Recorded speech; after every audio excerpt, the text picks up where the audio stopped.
ৰ'ব প্ৰথমতে এটা আছে গুৱাহাটী আপোনাক CCTV আৰু ড্ৰোন কেমেৰাৰে লক্ষ্য কৰি থকা হৈছে, গতিকে ৰাস চাব আহিলে সাৱধান হৈ থাকিব। সকলোকে নমস্কাৰ জনাইছোঁ। আজি আহিছোঁ হাউলি ৰাস মহোৎসৱ চাবলৈ। 95 সংখ্যক ৰাস মহোৎসৱ আৰু সকলোখিনি দেখাবলৈ চেষ্টা কৰিম। কিন্তু কথাটো হ'ল আজি বৰষুণ দি থকাৰ কাৰণে মানুহ নাই আৰু এইবিলাক হৈছে মৃন্ময় মূৰ্তি।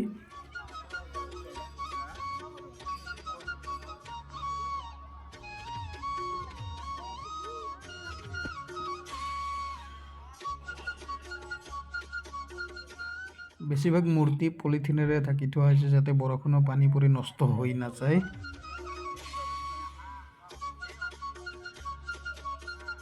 এয়া হৈছে কংসৰ কাৰাগাৰৰ যিটো মৃন্ময় মূৰ্তি প্ৰদৰ্শনী ইয়াত বনাইছে গুহাৰ ভিতৰত।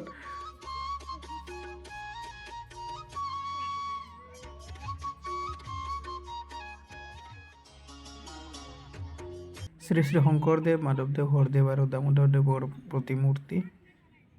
আৰু ইয়াত এনেকৈ দেখাইছে শিৱ বাবা আৰু এইটো হৈছে ৰাস মন্দিৰটো, হাউলি ৰাস মণ্ডপ।